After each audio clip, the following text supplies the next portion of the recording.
What's up, gamers? Welcome back to another episode. Did Hearthstone fix the game finally with their brand new patch 36.2.2? If you guys saw the teaser yesterday, and yes, I hardly know where, it actually looked like they're doing a lot of different changes.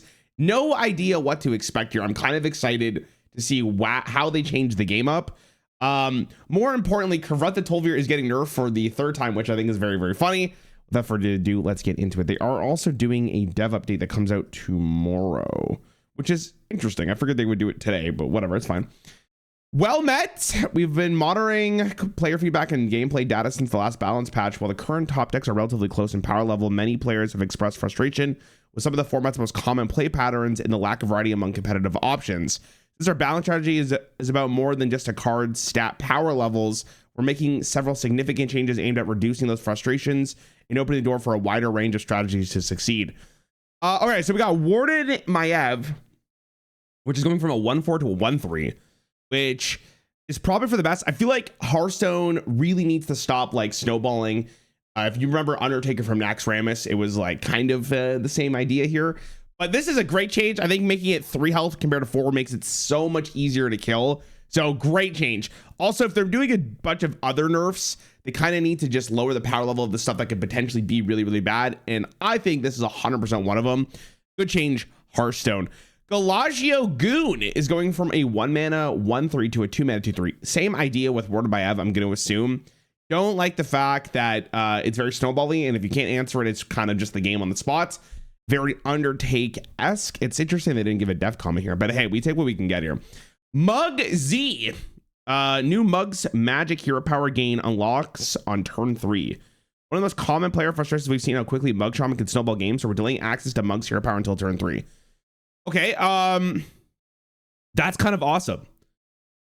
I didn't think they had the... Wow, I didn't even think that they would do a change like this, because normally this is like a Battlegrounds thing. Maybe they took a page from that. I don't know if we've ever seen unlocks turn 3 in Standard before.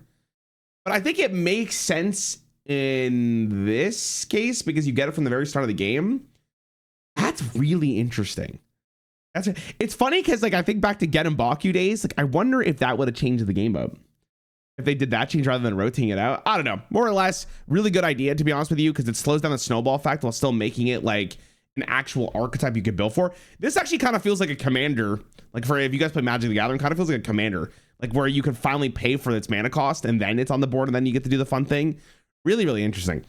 Confront the Tol'vir is going from 5 mana replay all 1-cost cards you play this game, targets enemies if possible, to 4 mana summon each 1-cost minion you played this game. That is that's a great change.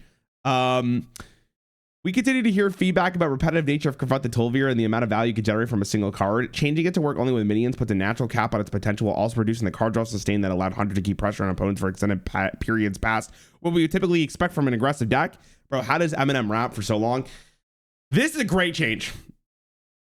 I think the bigger problem with this card was that it was too cheap. Like, I know they could have nerfed it again, but the thing is like you don't want to give aggro value and tempo so early on in the game. So this is a great change.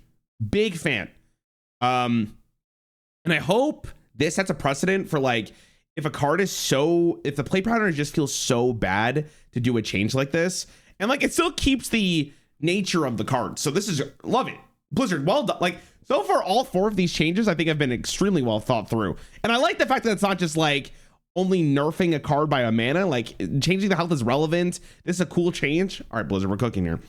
Arcane Tripwire is going from deal 5 damage split among all enemies to deal 4. See, this one's interesting now because I don't know if they necessarily had to change Tripwire if they're changing Confront the Tol'vir, but I'm guessing because the weapon is still very good with this effect that it's probably worth it. And, you know, no one wants to play against Hunter for the rest of their lives. So I also kind of agree with this. And again, if it ends up being too weak, they can always buff it again, which is cool. Jade Guardians is going from a 3-mana to a 5-mana card. Jade Guardian, similar to Mug Shaman and Maiev, Jade Guardians can often create insurmountable board states earlier than we would like. We are increasing the mana cost to maintain its high value output, but push those massive turns later. Okay, so 5 mana is interesting. I think that the issue it's still going to cause is even though it's 2 mana more expensive, depending on what 8 drops you get, this card's going to still feel absolutely horrible for one person, which I think is the bigger issue here. I wish they did it like you can now discover the ACOS, so it feels a little bit better, because now it's like, do you even want to play this card? Which maybe probably a lot of you don't even want to go against it anymore, but yeah, you know what I mean. Probably a good change. W change. I think people are just tired of the same play patterns. Like, this is what I mean by constantly updating the game, though. Like, it doesn't have to be these ginormous changes, right? Like, just something like this to nudge the metagame in a slightly different direction, I'm a huge fan of. But we also get buffs. On the buff side, our focus was primarily on underperforming decks and classes that have struggled to keep pace with the current format, rather than relying entirely on straightforward stat increases. Many of these changes reshape cards to better support the strategies they're meant to enable. In some instances, the mana cost of cards increased so that we would significantly increase the overall power of cards' effects. As any patch intended to significantly shake up the metagame, there's always some uncertainty about where things will ultimately land. It's just fine. We're paying especially close attention to how the format develops after these changes go live. The next major update will release with class sets, followed by another scheduled balance pass, giving it additional opportunities to make adjustment as the meta continues to evolve. Looking forward to see what new decks emerge and hearing your feedback along the way. So here's the good news. The fact that they wrote this means that they're actively willing to make changes, which I think is great, like I have been saying. But also, Worlds is like in a month. So we, as like a viewer, as someone who likes watching competitive Hearthstone, I'm not a competitive player, let's be completely honest here, but as someone who's a competitive Hearthstone enjoyer, I do think having a very good metagame where a huge variety of decks makes for the most exciting world championship. So big fan. I hope they keep making big changes like this, and we still have maybe 2 balance matches for Worlds. It seems like it might be 1 though. We'll have to wait and see. Aya is going from getting 2 coins to 3, I think, is the only change here. Does this really change the game too much for Aya? I don't know, maybe. I guess if the game slows down a little bit, it's not as slowbally. It's not as snowbally.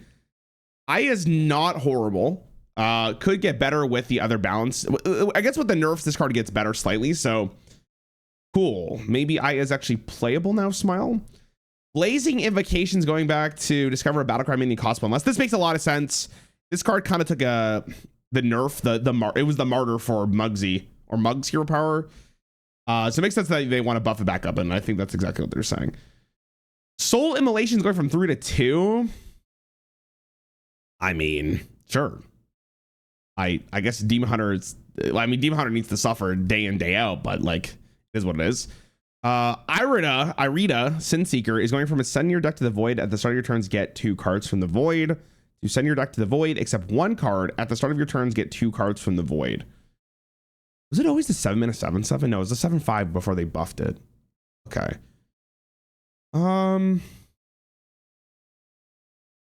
So this gives you like 1 less tick of fatigue.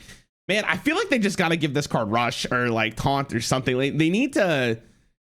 This card, I feel like, is just unplayable until they get like more cards that do something immediately, or get more payoffs for emptying your deck. This just does not feel good.